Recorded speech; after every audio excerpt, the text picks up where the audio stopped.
You're listening to Popcorn in Orbit, a podcast for sci-fi lovers of all galaxies, hosted by filmmakers Jeremy Major and Ian P. Causer. Hey everyone, welcome back. It's Jeremy here in Canada, and I've got Ian in Great Britain. Ian, how you doing today?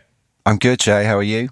Good. Okay, we're going to have some fun today because I know there's a lot of, movies that come up on the regular here. And yeah, I think sometimes we're sort of self-conscious of that. It's like, oh my gosh, we've mentioned that film yet again.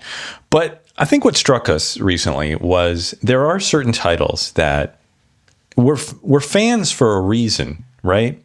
You want to hear about it. You want to talk about it. And I know for you in particular, there is one, what do you even call it? There's one set of movies, one world of movies that you could talk about all day long. Am I right?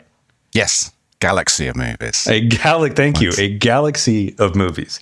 And so we thought today we would do a deep dive on Star Wars, the enduring legacy of Star Wars. And my goal today is to be able to articulate in some crude fashion what might be the reason for this enduring legacy.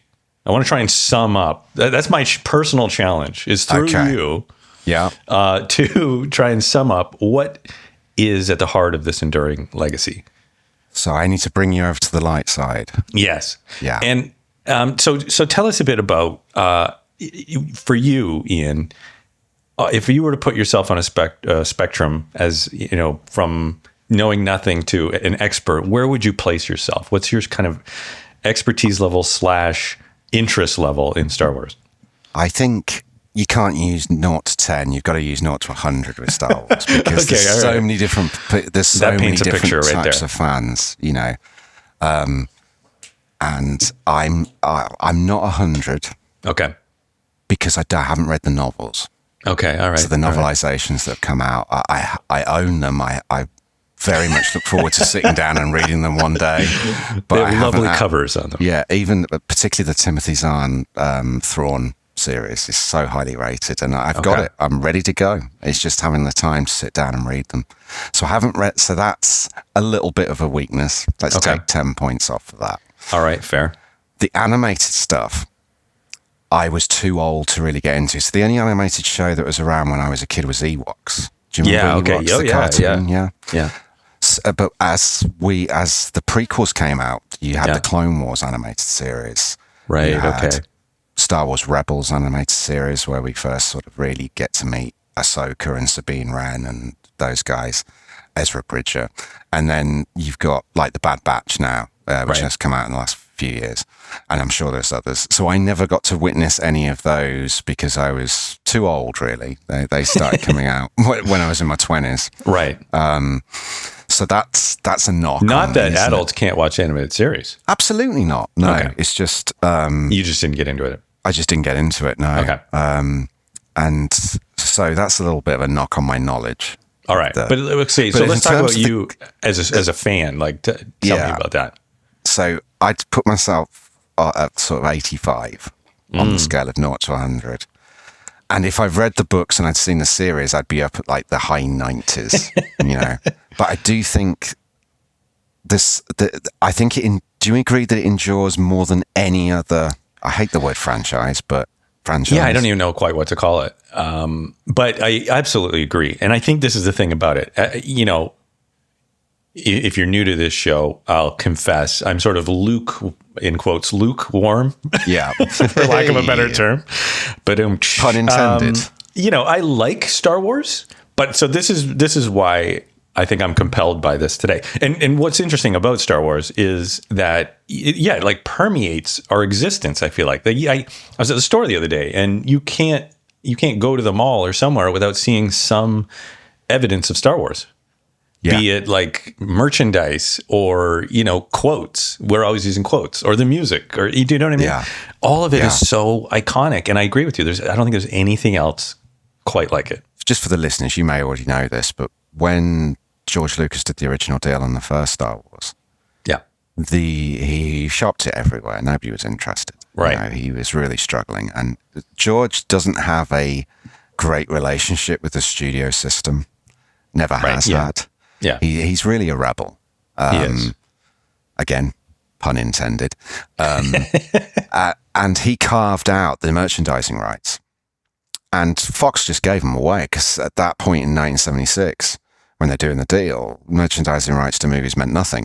Low expectations. Very low expectations of it ever making any sort of money. So George kept those, you know. I'm guessing he was inspired by the merchandising that came off Jaws. I'm guessing that's why he saw there is a market for this stuff. Yes. T-shirts, action figures, mugs, whatever, pencil cases, lunch pails. He saw something and had them carved out, and Fox just gave them away for nothing. He then went to Kenner, which was this tiny little plastics factory, and did a deal with Kenner to produce the first action toys for the first movie. The action figures that have now, who knows how many billion of those have been sold, and they continually get updated with new molds and new designs through what is now Hasbro's Black Series. What you're saying there about seeing Star Wars on merchandising everywhere you look can be directly traced back to that decision by George in 76 to do this. Right. And the brilliance of that was it meant that he could then pay for Empire Strikes Back out of his own pocket. So this is why I joke. Yeah, this is why I joke. It's my favorite indie film because all Fox did was distribute it. He paid for it. Right. He's like, I'm sick of the interference. Mm-hmm. He then falls out with the Directors Guild of America, which means he can't direct Return of the Jedi, and that's why you get this random director coming in because he'd fallen out with the Directors Guild. And this is what I mean about the rebel in him. He's a non-conformist dude, you know, as well as a credible entrepreneur, credible writer, director, visionary. But I do believe that is part of the enduring legacy, is that merchandising, as hard as and capitalistic as that sounds. It's an extraordinarily easy franchise to merchandise, whether it's Lego sets or whether it's action figures or T-shirts. Or it's eminently quotable. All the ships in it and all the vehicles in it are iconically Star Wars. You can build them, you know. And I do think that's a large part of expanding that base of why it endures to such an extent. It's kind of spread its tentacles across the world, much like the Empire did under Palpatine, you know, and it's part of pop culture. And it's my favorite part of pop culture. I adore it. Yeah. So my love for Star Wars is 100. Right. So if we're to form a thesis at this moment in the show, we might say that what I'm hearing from you is that part of the reason is because it's this like ecosystem of stuff. Fan engagement. Fan engagement through stuff like way beyond the movie. Yeah, way beyond the movie. I mean, just like, look like the Comic Cons and what do they call it when you cosplay? Yeah, absolutely. Yeah, the opportunities for cosplay are absolutely huge with Star Wars. And that fan engagement and the depth of the lore, L-O-R-E, that's been created by George and everybody else who's worked on this as a writer has created this incredible fan engagement. It's true. That existed way before the internet did, you know. Right, yeah. This started in the 70s and it's just growing and growing and growing and growing. In our lifetimes, even though you're only a lukewarm Star Wars fan, can you tell me a more highly anticipated film than A Phantom Menace? When it was announced A Phantom Menace, a new Star Wars film was suddenly coming out. No, I remember that. The anticipation was off the charts. Totally. Yeah. And was it 70? Was the first one 75? Forgive me. 77. It was 77. Okay. So I was alive when the first movie came out. Yeah. I was but a crawling little baby, presumably. Maybe I was walking. Not really important. But when I first saw Star Wars, and things didn't evolve as quickly then. Like it took so much time before it came out on video and everything else, right? So it was still, in some ways, kind of a newish movie when I saw it, probably sub 10 years old. Yeah. And it scared the crap out of me. I was not ready for it. Yeah. And I don't know that I necessarily had a good sense of, even the start of its fandom at that time. So, we just kind of rented it one day. We'd heard about it. We rented it. And It was the trash compactor scene. I think I've talked about this before. I had to stop it. It just disturbed me, and I was a very sensitive viewer at the time. And then I never really came back to it. And so I think this is partly why I'm sort of lukewarm to it. Whereas a lot of people, and I'm interested to hear your story here, when they came into it, they were so taken by it, that it completely charted their perception of it in a different way. So tell me about when you first saw it. Well, my link into it was Harrison. Because I'd already found Indiana Jones. Yeah. So, and that probably helps massively. So when I don't remember the first time I watched the trash compactor scene, but it's not that disturbing. I don't know what was wrong with me. But I'm not in any way fearful that Han Solo is going to die in there. Right.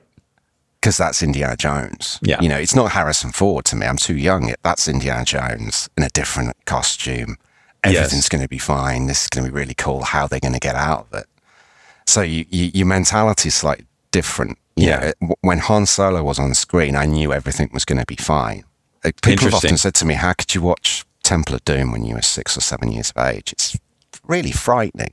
Yeah. But I loved it. It wasn't because I was like Louis, our previous guest, who's never been scared by a movie. I honestly, I just need to hear the music to The Shining. Right now, at mid-40s, I'll wet myself. Let's not put that on. When Harrison's on screen, something there is subliminally saying everything will be okay. So even that's if really you're interesting. Slightly scared. Yeah. Same with John Wayne. It was the same with John Wayne. It's the Duke. Everything's going to be fine. You learn this. That these guys don't die at the end of the film, right? Because that kills your box office. Because nobody wants to see these guys die at the end of the film. Yeah. So I felt weirded out when I was watching like Luke with Yoda, because of the snakes on Dagobah and everything in the mist, and I'd feel a sense of relief when we got back to where Han Solo was. Isn't that interesting? And then he gets frozen in carbonite, and I'm like, right. Are they going to get him out of that? Like, yeah, they will, but not until Return of the Jedi. Yeah, that must have been a painful break in the action for you. It really was. Yeah. That was probably the most painful sort of cliffhanger in my movie fandom was between Empire and Return of the Jedi. Now, fortunately, because of my age, Jedi was already out. Right. So, okay, you were lucky. I only had to go and. But I do remember thinking, wow, if I'd watched Empire in 1980, that would have hurt. Yeah, that would have hurt. Yeah. There weren't too many. Was there another movie at that time that had cliffhangers in that way, like a continuing story? Not that I knew of. Yeah. I can't even really think of anything now because they have to be self-contained in so many ways. They do. And, maybe Back to the Future came later with a similar sort of. Yeah, the only one I can think of recently is Maze Runner Scorch Trials, where Mino gets taken. True. And you don't get him back until Death Cure comes out a few years later. But at least there you had the books if you wanted to know what happens. So let's talk a bit about the story here, because it's one I know, we talked about in film school, for example, because it touches so clearly on, the kind of hero's journey that was like popularized by Joseph Campbell a bunch of years ago. Maybe you can give me your sense on this as a historian too. Like how important is that dynamic? Vital. I'd actually argue it's probably the most important, is the timeless themes, timeless storytelling, hero's journey. It's set up like they would have set up a story in ancient Greece. Yes. And that's intentional. Okay. Lucas has talked about the fact he read those books. He studied that. He studied Aesop's fables, and he studied all of this stuff from thousands of years ago before he started writing Star Wars, because he wanted to do it that way. Joseph Campbell, for me, he kind of cracked the code. Yeah, that's probably a good way to put it. Yeah, why do certain stories resonate with humans? And he cracked the code, and George Lucas then took that code when he was specifically applied it to a galaxy far, far away. Yeah. So you've got this combination of what humans deeply desire from a story, wrapped inside a galaxy we've never seen with completely different rules, talking robots and spacecraft and princess damsels in distress and lightsabers and Jedi masters and even just A looking lot at of the novelty background. there. Yeah, so you've got all this stuff firing the imagination of children. So oftentimes just in the background. If you think about the cantina scene in Mos Eisley in the first film, Yeah, when totally. you walk in there, Yeah. all those aliens playing instruments or having fights, or They're and just you're like, extras. Like, They're just extras. yeah. It's amazing. But the level of detail. The detail is phenomenal. Yeah. And to me, I'm watching them Luke walk in with Obi-Wan. Yes. And the bartender says straight away, no droids in here. So C-3PO and R2 have to wait outside. And I'm like, this is a Western. Yeah. Good point. You know, as a kid, I'm like, this is a Western saloon. You know, Yeah. It's the Lawless. Even Mos Eisley, the town, looks kind of Western. And Tatooine is a red planet, you know, and then you look around the room and the camera pans around and you see these weird alien stuff. I mean, the amount of effort that had gone into just creating those puppets, Yeah. which are extras, like you say, is phenomenal. My point is, you've got this explosion of imagination Yeah. combined with the traditional storytelling method. Yes. And I think that creates gold when you put those two together. What you're talking about, you know, this sort of the law or the lawlessness, this idea of the Western. When you're thrown into the story, you're not like introduced to, oh, here's the political environment. You know what I mean? You're just thrown into it. There's this pre-existing set of rules Yeah.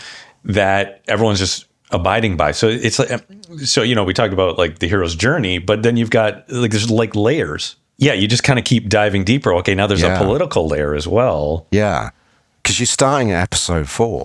Right. And you're starting at episode 4. You're just thrown into it. Yeah. So you just thrown into Interesting. it. Now, he had a plan all along. Whether he thought he could see it through or not is a different kettle of fish. But he had this plan, and it doesn't get called episode 4 for a few years afterwards. True, but yeah. that is intentional, that you're coming in at episode 4. Right. You're coming into the story with a new hope, you know, Luke being the new hope. And it makes far more sense when you watch the prequels that come out around the turn of the century. Yeah. Why that's now rebranded A New Hope, and the Skywalker saga effectively takes over. Okay. What's really interesting to me is if you can try to read the foreword at the beginning of the film, you know, the words that cross the screen. Yes. Yeah. Having not seen Star Wars, it doesn't really help.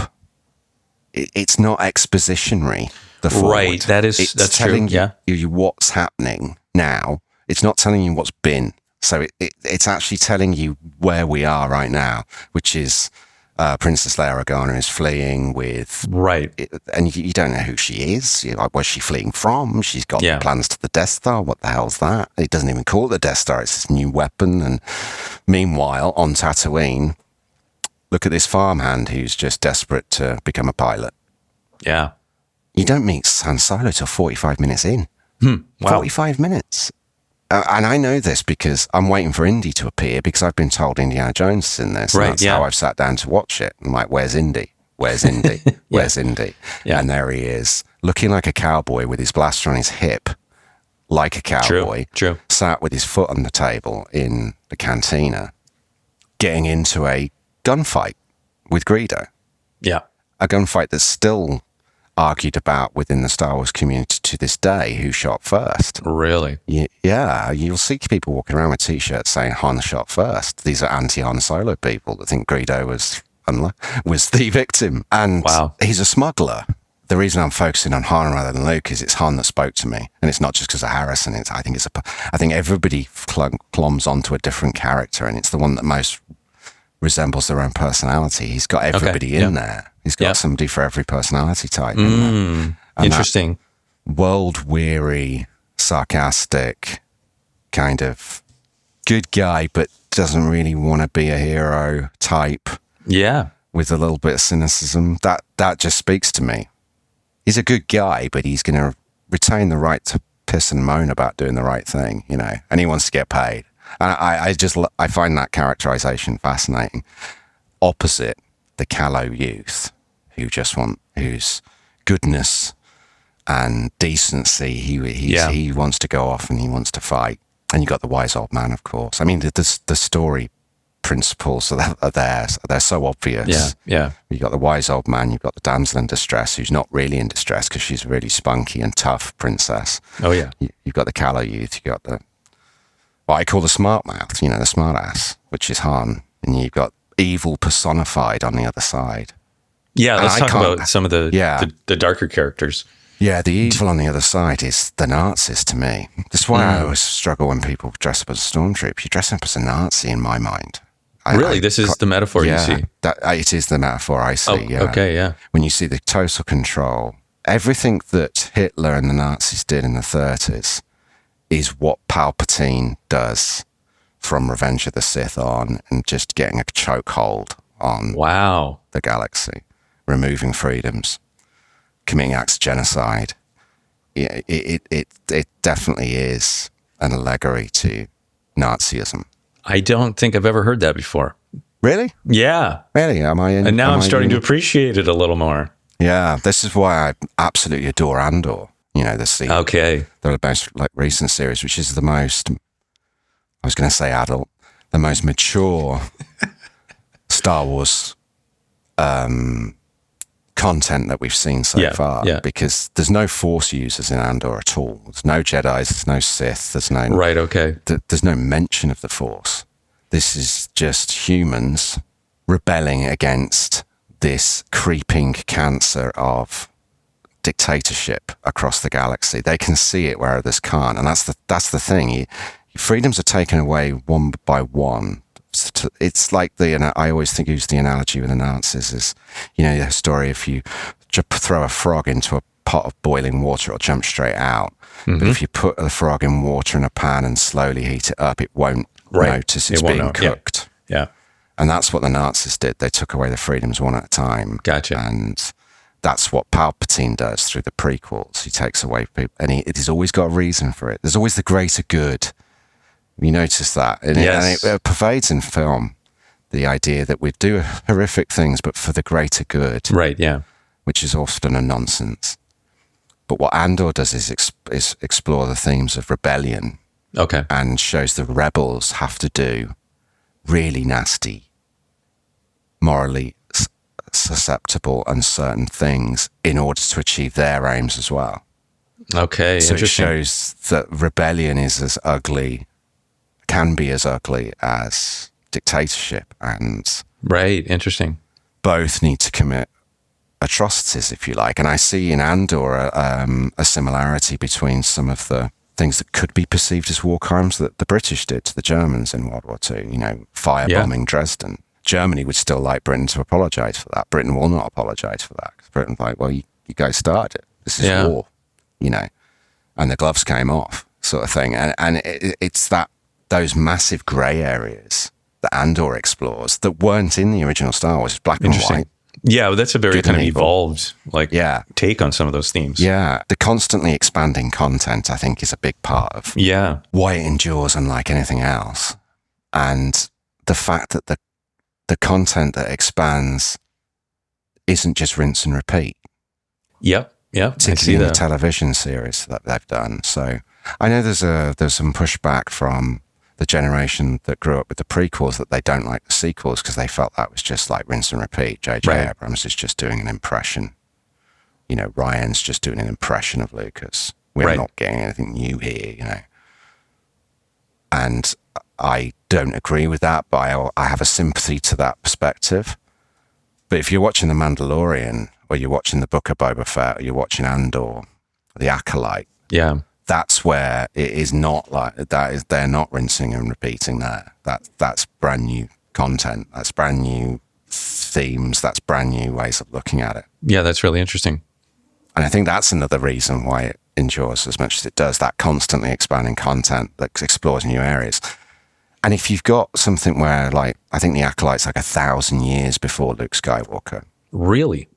Yeah, and we go as far forward to, I think they've got new movies coming out with Daisy Ridley as Rey, who's 50, 60 years ABY. So that's after the Battle of Yavin, which is the first Star Wars film. And you can go from 1,000 BBY before the Battle of Yavin to 50, and they'll keep going. You keep stretching that line out, that Right, yeah, I see, yeah. timeline, Yeah. then there are limitless opportunities to create new stories within that timeline at some point.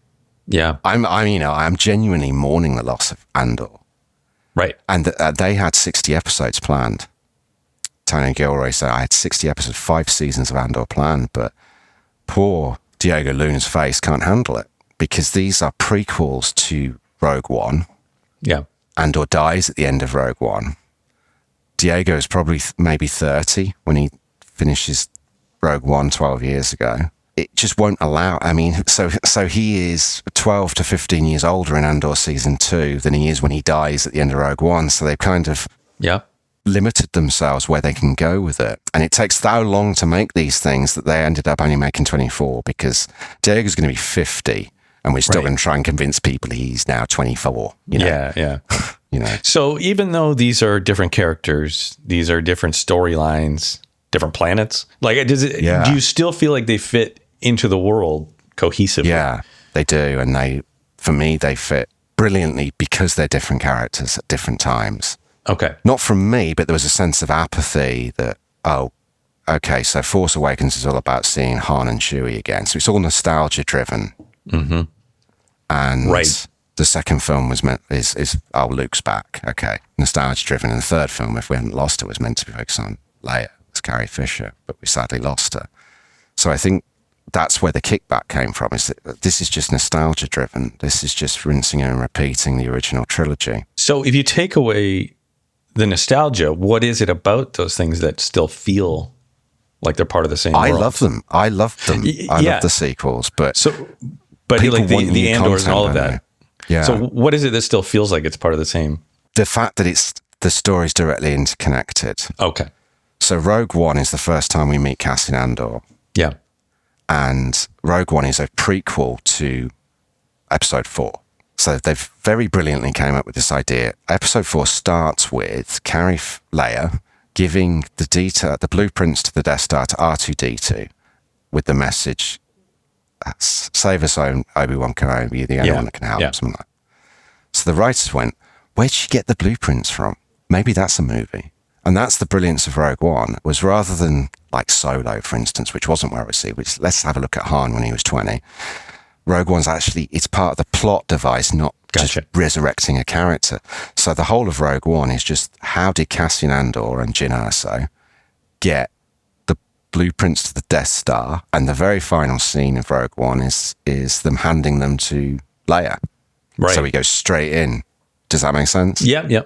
So it's actually telling a story that we don't know, and it fits in the timeline, and it's new characters. And so as a writer, I understand you can have so much more fun with that because you're creating, Baze Malbus, Chirrut Îmwe, Galen Erso, Krennic, the new villain. You've got all this new stuff that you can create rather than just going, right, what can we make Han Solo do that you haven't seen him do before? And all they came up with was, we can kill him. And I'll be honest with you, Jay, that pissed me off. I bet it did. Yeah. Spoiler alert. I was furious with that. Were you really? Yeah, genuinely. I was like, why bring him back just to kill him? Yeah, good question. Then I read an interview where Harrison said, and he's such a dry sense of humor, this might have been a joke. Oh, yeah. But he did say, the only reason I came back was I said, you're going to kill me at the end. I said, why? He said, well, Han's story was finished, so we need to get rid of him. And then he added very, very dryly, plus if I'm dead, they can't call me again. As only Harrison can, Hard to imagine not wanting to come back, but... He very clearly, and this is an aside, but he very clearly has this deep love and affection for Indiana Jones as a character that he doesn't necessarily have for Han Solo, which I've always found, if I ever meet him, I'm going to explore that. Why is that? Because he loves George, and he loves Carrie, and he loves Mark, and he doesn't think they're bad films, but he doesn't have that same connection that he does with Indiana Jones, whereas he's telling everybody he'd play Indiana Jones again in New York Minute. He was consistent on that throughout the 90s, throughout the 2000s, 2010s. So I'm not sure why, but they're both great franchises, aren't they? They're fantastic. Yeah. I came into The Mandalorian, for some reason that struck a chord with me. Yeah. There you go. I don't know why. Western. Oh, the Western aspect. You're probably right. It's a Western. I mean, he's a Yeah. bounty hunter. He talks like Clint Eastwood. Yeah. Yeah. And I mean, I really like Pedro Pascal too, even though like you couldn't He's see his fantastic. face through 98% of this thing. He's such a, I don't know, likable guy. He's great. There's a charm to him. But you see how he did the voice? I feel like Yes. I'm just doing the moment no name. You know, I can bring you in warm, I can bring you in cold. It's very Clint Eastwood. Really nerdy, True. but fun fact: the guy in the shooting sequences, so with Yeah. the 6-gun blasters, is a stunt guy called Brendan Wayne, and that's John Wayne's grandson Oh, okay. Wow. in the Mandalorian outfit. Yeah. There's a different stunt guy for the martial arts. Oh, okay. Neat. The gun guy is Brendan Wayne, so he obviously picked that up from his grandfather, the ability to Yeah. fire a 6-gun looking cool. Yeah. Interesting. I never really thought about that aspect. I mean, the whole thing is referred to as a space Western. Am I Yeah. wrong? That is A a term people use for Star Wars? Yeah, Yeah. yeah. I mean, even the opening scene, well, not the opening scene, but the key scene is a direct lift of The Searchers. Okay. And Lucas admits this, you know. So when R2 wanders off and Luke is drawn away from home, that is the start of The Searchers. The Comanches steal the cattle and the men go off to try and get the cattle back from the Comanches. And Yes. when they return home, the homestead's been burnt, everybody's been killed. And so it's a direct lift from The Searchers. Couldn't Okay. be more clear that he's making a Western with. But if you watch Timothy Oliphant's character in the second season of The Mandalorian, and Cad Bane appears as the villain. He's the blue guy. He's even got the Clint Eastwood Western on, the Stetson on. So yeah, maybe that's it. Maybe we've stumbled onto it, Jay. Why do you love it? It's sci-fi and Western put together. That might be more important than we realized. Yeah, certainly to me. Yeah. Yeah, Right. You mentioned when episode 1 was coming out, yeah. your 99, I think. your excitement leading up to that. Yeah. Was that satisfied? I think I've mentioned before that I'm a loyalty guy. Right. You know, I'm loyal to. I'm like an old dog. You got to really beat me to get rid of me. So I was more responding to Star Wars fans criticizing Lucas than I was to the actual film. At the time, I was like, "You love Star Wars. How can you be this?" Like, it was pretty vicious, really, the backlash against Phantom Menace and the backlash against Jar Jar Binks as a character in particular. Right. Yes, I remember that. And the backlash to Jake Lloyd playing a young Anakin Skywalker. Right. I didn't understand it. Jake Lloyd's what, 7? I mean, how can you start to absolutely pillar a 7-year-old for his performance? True. You know, and to me, it's like, I almost felt angry that the people who are supposed to have George's back are the ones sticking the knife in. So that's my overriding memory of that period. Yeah, my own take on Phantom Menace itself has completely disappeared into the ether. I don't remember. Okay. Because that's what I was emotionally responding to, was the rest of the Star Wars community sticking the knife into George. I didn't like that at all, no matter what we think of the film. Okay, so then we jump forward and we're into the sequels. Yeah. Which for me, and maybe because they were a little more mainstream with JJ behind the wheel, I quite enjoyed them. Yeah, I loved them. Okay. Except for the killing of Han Solo. But I let that go once I realized that's what Harrison said has to happen. Gotcha, yeah. The sequels were the sequels. For me, the great Star Wars movie of the 21st century is Rogue One. And what Rogue One did. It was innovative, would you say? Yeah, it really was. And it was, again, it's perfectly written. It was perfectly acted. It was perfectly directed. You know, You've got Diego Luna coming in as Cassian Andor. He's just fantastic. You've got, I mean, it's a really top cast when you look at who's in Rogue One. Yeah. There's a point to it. And it fits in the Star Wars timeline perfectly. Okay. And you kind of know they're all going to die. Spoiler. I think there's a freedom as the writer. Like, if I'd have been assigned to write Rogue One, I'd have been really excited about one thing and one thing only. None of these characters appear in episode 4, 5, 6. So you can take it anywhere you want. So they have to die. Because they're so important to the rebellion. Why aren't they in 4, 5, and 6? Yeah. Mon Mothma's the only one that's there. So we've got these characters. We've got Luthen. We've got Cassian. You've got all these characters that we can place in Andor and place in Rogue One with the freedom of knowing they're all going to die. And that makes it a very grown-up, serious, and emotionally hefty Act 3 of Rogue One. And the sacrifice they made for the rebellion when we first meet it in A New Hope. Okay, so let's talk a bit about innovation. You brought that up because I don't think you can talk about Star Wars without this kind of parallel, like technological innovation thing happening. And like really ILM was born out of this, was it not? And so many like new cameras were developed, like all these things. How important is that to the whole legacy here? Vital, I think. We'd never seen it before. I think I'm right in saying when George realized that he signed with Fox and they're going to make it and nobody could actually do it. Right.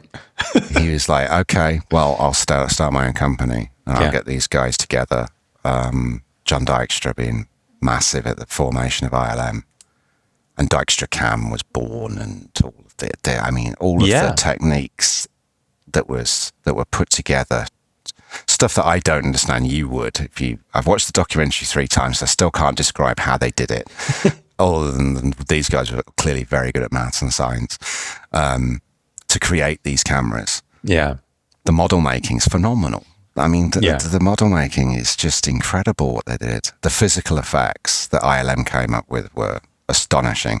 Yeah, absolutely. But to me, the most impressive thing is George is the writer, right? Yep. And he's going to direct it, and he's producing it, and he's sold it, and he's going to make it. And now, okay, it can't be done right. I better start a company and get these people in and make the technology that will make the film possible. Yeah. There are hundreds and hundreds of points in this process where a normal human being would go, I can't do it. It's impossible. Yeah, absolutely. And George has never done that. And he continues. Like, he invented digital editing. And the first time digital editing was done, it was under George Lucas. THX Sound, George Lucas. Invented the Pixar machine and then sold it to Steve Jobs because, in his words, I wasn't interested in making cartoons. But he got about $650 million for it when he sold Pixar to Apple. You know, and it's invention after invention after invention. Yeah. But what inspires me about George so much is he'll sit there and say, I don't know how to use my phone. Right. But he's very, very good at finding people who are brilliant, asking them how to do something. The guys then say it can't be done, these brilliant people. Right. And George says the same thing. Just think about it. Yeah. Just think about it. Yeah. And then here's a deadline. Yeah. And they go away and they do it. Yeah. And it's that inspiration of, that vision. I believe it can be done. Yeah. There's a making of The Mandalorian on Disney Plus. Right. And George visits the set of the immersive volume and the video wall. Right, yeah. And he actually visits the set and they said, what do you think of this? And his first reaction, this is great. This is what I wanted for the first movies. Yeah. He'd envisaged virtual production in 1977. Yeah. And when they said, well, that can't be done, it's like, why? Why can't it be done? Yeah. So he's the ideas guy, basically. Well, and it's interesting hearing you talk about the new cameras and that for the early episodes. Like, this didn't stop. Like, it was the volume wall for Mandalorian, but in the middle there, there were new cameras even for the second 3 episodes. Yeah, and all kinds of new technology around that. Right, it was the first I think we had really seen digital video used in a big production. Well, he specifically waited from Return of the Jedi. He had He waited 10 years for the technology to catch up. Jeez. And when he saw what ILM, his company, did for Jurassic Park, that's when he went, we're ready. When he saw the T-Rex, we're ready. And that's when he goes into pre-production on Phantom Menace. Yeah. Can you imagine that as a filmmaker going, right, well, I've written, I'm the most successful guy in Hollywood. Yeah. I'm as rich as it's possible to be. Yeah. I can do whatever the hell I want. I've got my next 3 films lined up in the Star Wars series, Yeah. but the technology needs to catch up, so I'm going to wait a decade. The patience for that. Yes, yes. Yeah. And I imagine he's actually quite impatient. I would imagine he's... Yeah, really. To push it. He's pushing it forward. He's pushing it's not it. going on its own. It's not going on its own, you know. I remember John Lyle said that we learned very early on in Phantom Menace that you show George the original storyboards, you photocopy them and you put the storyboard photocopies up, because the first time we did it, he'd hand drawn them all, and he comes in with like 3 different coloured highlighters, George does, and just scribbles all over every storyboard. That's no good. Change that to there. And oh my gosh. He's like, oh, those are the originals. So we learned to photocopy them and literally like 12 foot by 10 foot boards with postcard sizes. Yeah. On every scene, 15 of them around a room, and George will go through with 3 or 4 highlighters and take about 10 seconds per frame and none of them are left. Wow. He changes something in all of them. He knows what he wants. He knows what he wants. Yeah. To me, he's the greatest writer in the history of film. That's where I put the tag of writer on him, because he's the one that created all this. There's the direction, there's the production, there's the technology, all of that is incredible. But none of it happens without that original idea. Yeah, that's amazing. So for me, it's the writer that's the genius. All right, I'm going to ask you a couple questions here. Okay. Were these successes or failures? When episode 4, 5, and 6 were re-released with updated special effects and everything else, was that a success or a failure in your mind? I think it was a success. Okay, you were happy about that? I think maybe it's the filmmaker in me again. Yeah. George always said it was painful to watch them because he could see, in his words, the sticky tape, and right. He could see the things that never worked quite right, and stuff that you and I, as a casual viewer, wouldn't see. Sure. So I think they're a success just so George is happy that he could fix all that stuff up and make it how he wanted it. Okay, so was this a success or failure? Disney buying Lucasfilm. Oh, that's tricky. Was that a good thing or a bad thing? Would you have rather George stayed at the helm? We can't. Yeah, I mean, I don't know that we have Mandalorian and Andor without Disney. Yeah. So that's the pro for Disney. Yeah. I didn't love the idea that anything that came before Disney was non-canon when they acquired it. I didn't. And again, I haven't read the books, but I have a sympathy for the fans of the books. And this is why there was such a negative drive about The Acolyte, was this isn't what The Acolyte was meant to be. Yeah. This is a complete... Now, I still don't believe in review bombing and the hate that was thrown at The Acolyte. Yeah, absolutely. I'm not... But I can understand the frustration of people who understand that period, 1,000 years before the Battle of Yavin. Yeah. And then they're making a show about it, you get all excited. It's like, it's nothing like what was originally created. But Disney just have that financial resources to be able to push Star Wars into you're asking a massive Star Wars fan whether more Star Wars is a good or a bad thing. Right. It's always going to be a good thing. Yeah. For me. Okay. And Lucasfilm still have some creative control with Kathy Kennedy at the top of it. Yeah, absolutely.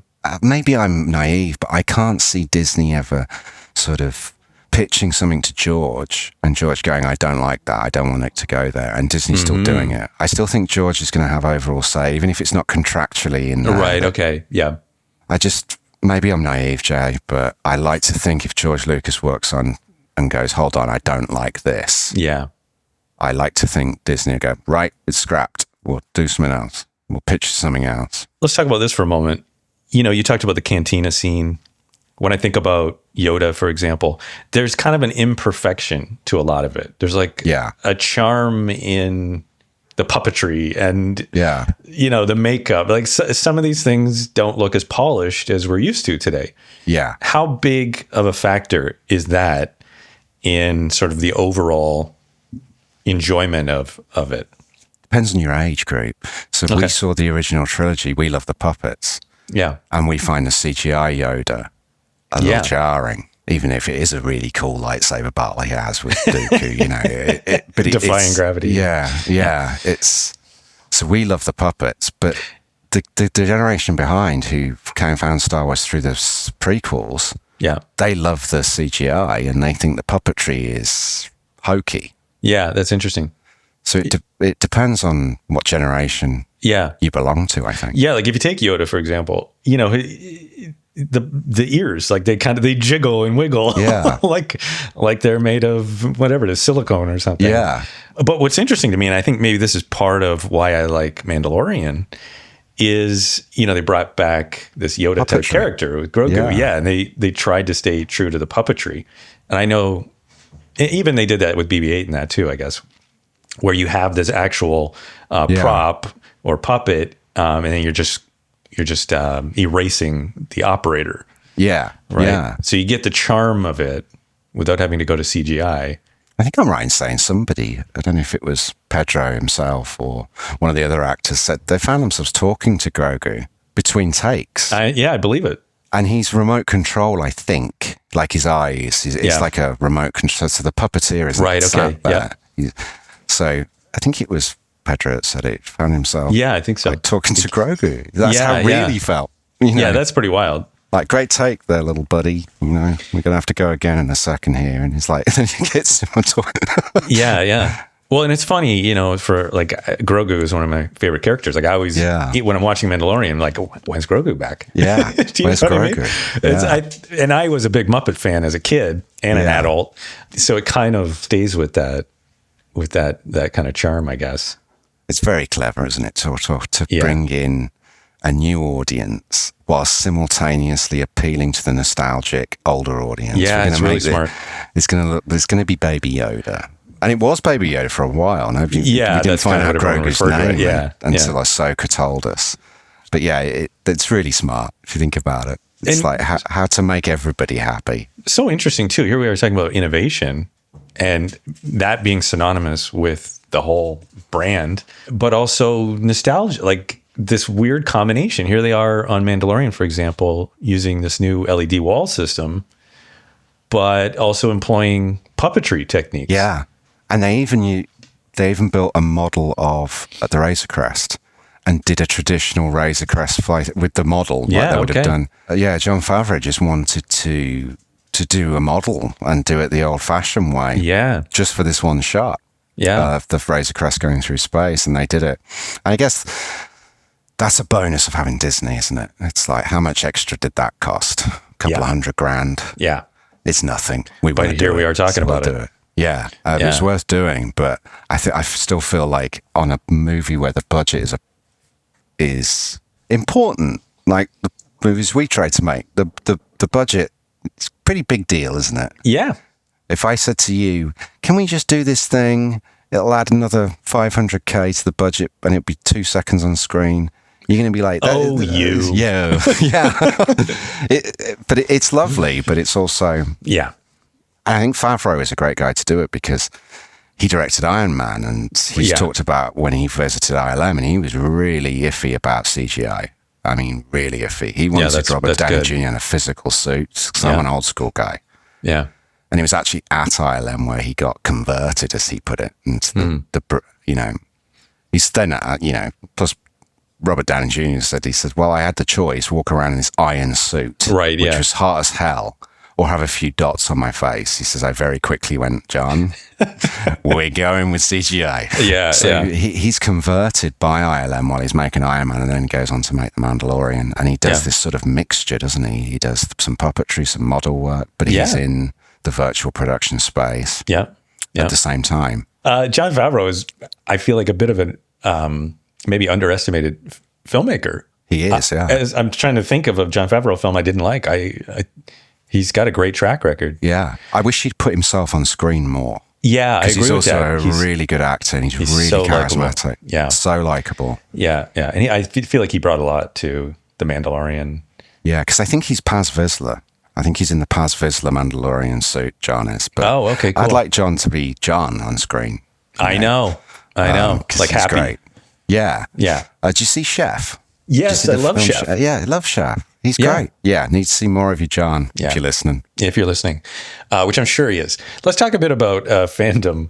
I think we've touched on this idea that like it crosses generations, and we all come into it at a different time.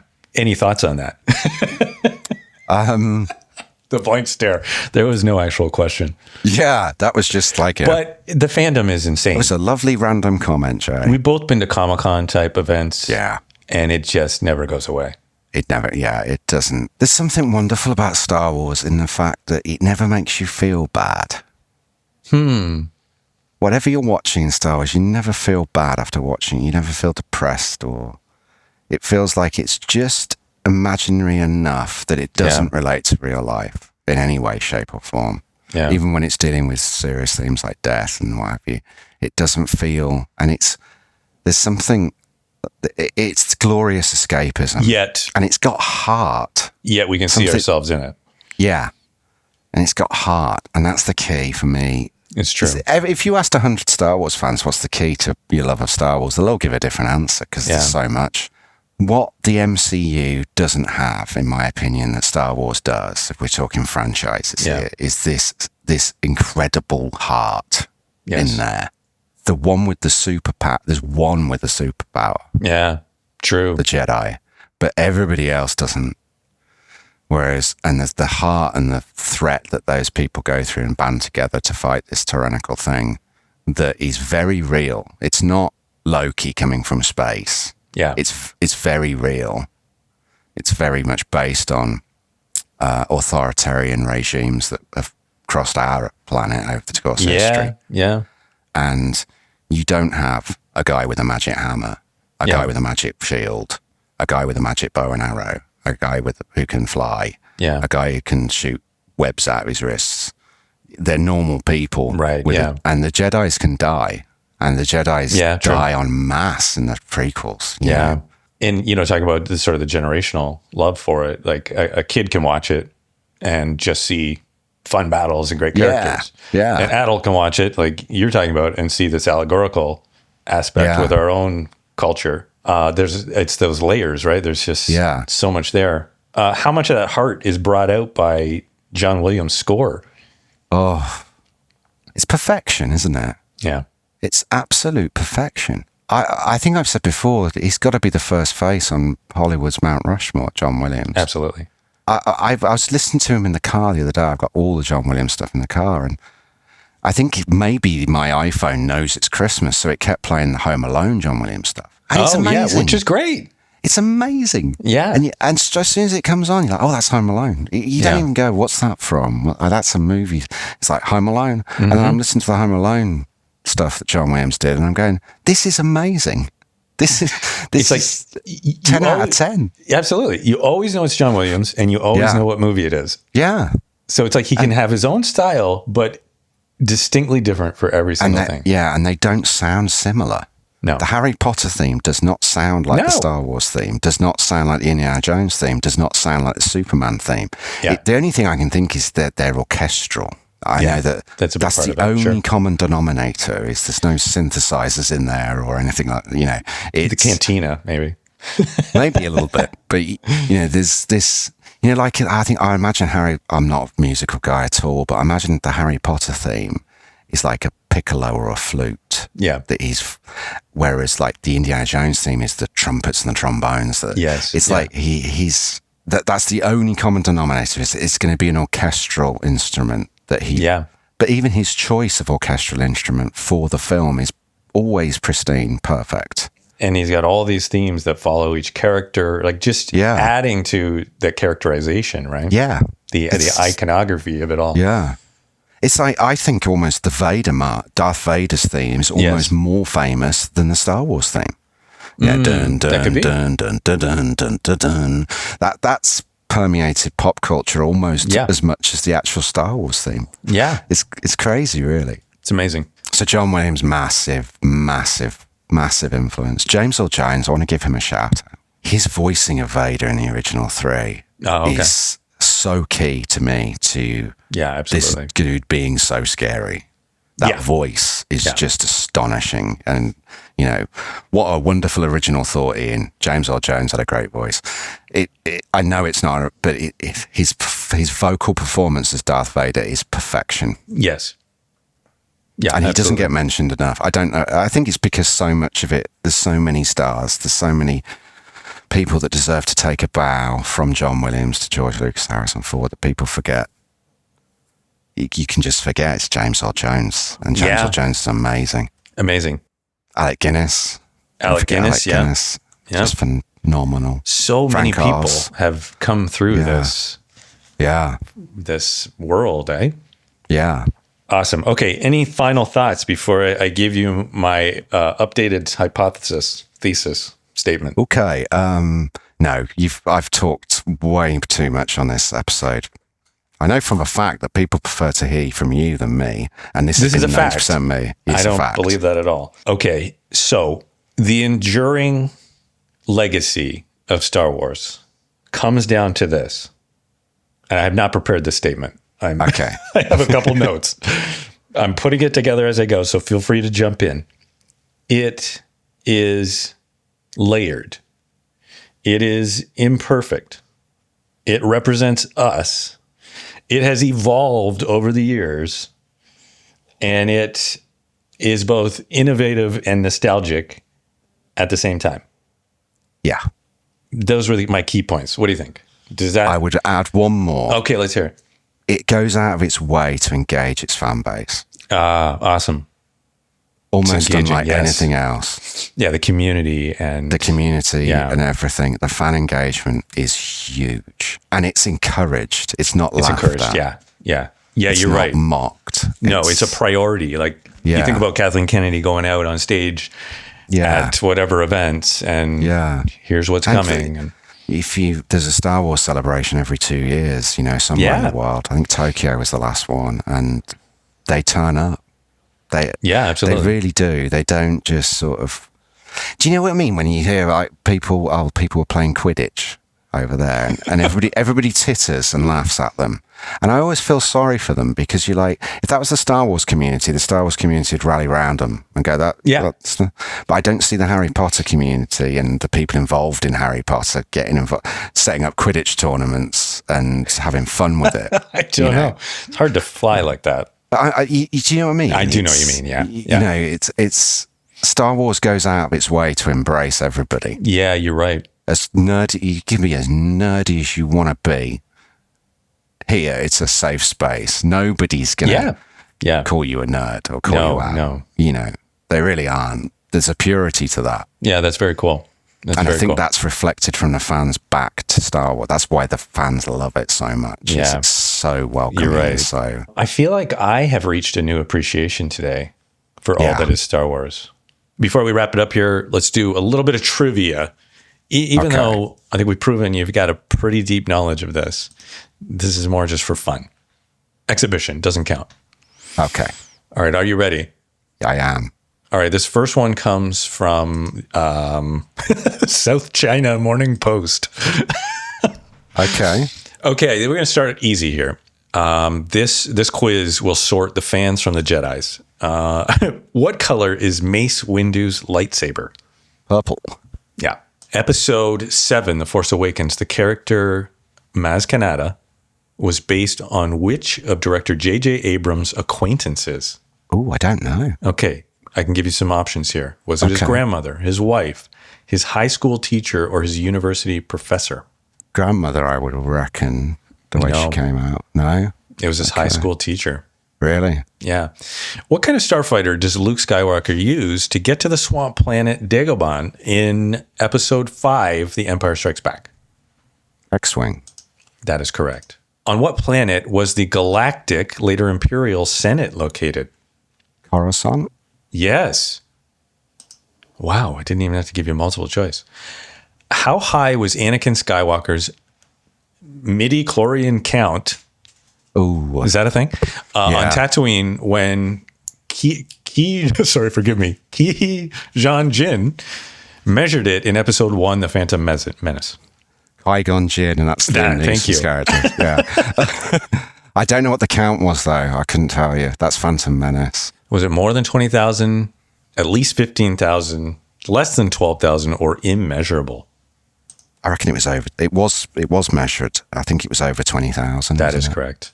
In the galaxy, where was the location of the First Order's Starkiller base in Episode 7, The Force Awakens? Where I can was give you Dark multiple of the choice if you Base? need. Yeah, please. Was it the Outer Rim, the Core, the Unknown Regions, or Mid-Rim? Force Awakens. No. Outer Rim? No. Core? It is the Unknown Regions. Okay. That's What a is- lazy writer, isn't it? Calling it the unknown regions. Couldn't come up with anything. Crikey. What is the name of the type of crystal used in the construction of lightsabers? Don't give me the Nope. multiple choice. I know this. The word escapes me. Bear with me. Great podcasting this is, Yeah. isn't it? We need some music. Kyber crystals. That is correct. Thank you. Well done. How did the Millennium Falcon fall into the hands of Han Solo? He won it Where? from Lando Calrissian in a card game, poker Yeah. game. Yeah, that is correct. Fill in the blank. It's the ship that made the Kessel Run blank. In less than 8 parsecs. No, but you're on the right track. Is it the number that's wrong? Yeah, it's the number that's wrong. She made the castle run in less than under. Is it less than or under? It's actual less than. Yeah. 12 parsecs? That is correct. Oh, why did I say 8 first? What is a parsec? Do you want to know? If it's brief. It's super nerdy that I know this because I looked it up when I was a Let's hear kid. it. This is for bonus points. It's actually used wrong in Star Wars. So Really? he's saying it is a unit of time, but it's Yeah. actually a unit of distance. Oh. So the parsec is a real thing, but it's a unit of distance rather than time. Ooh. Part of the charm. It's all part of the charm. All right. The Star Wars saga is famous for many things, among them the opening crawl of text. Which one is the longest by word count? Pick a movie. I would guess Return of the Jedi. That is incorrect. Is it the Do you wanna- first film? No. Okay. It's The Force I mean- Awakens. Oh, is it? Yeah. I suppose- Yeah. Yes, it would be, wouldn't it? Yeah. Contains 88 words. You did Wow. quite well, actually. You did very well. Thank you. And you got a bonus point. So let's just call it perfect. See what I mean? Nicest guy in the world. Yeah. There you go. Thanks, Jay. That All was right. fun. That was, yeah. Okay, Ian, this has been very enlightening. You've changed me. Have I? Yeah, Are you going to go off and start watching? I am. Start with Rogue One and then Okay. go straight to Andor. Yeah. And I guarantee you'll be hooked. And then you'll want to explore more, and that's when you'll go back to the films. Amazing. All right. It's been a pleasure. Thank you for Thank you, everything. Jay. I will stop badgering you about doing a Star Wars episode now. All right. And thanks so much for listening, everyone. Take care. Catch you in the next one. Popcorn in Orbit is produced by the Shooting Eye and Ice River Pictures.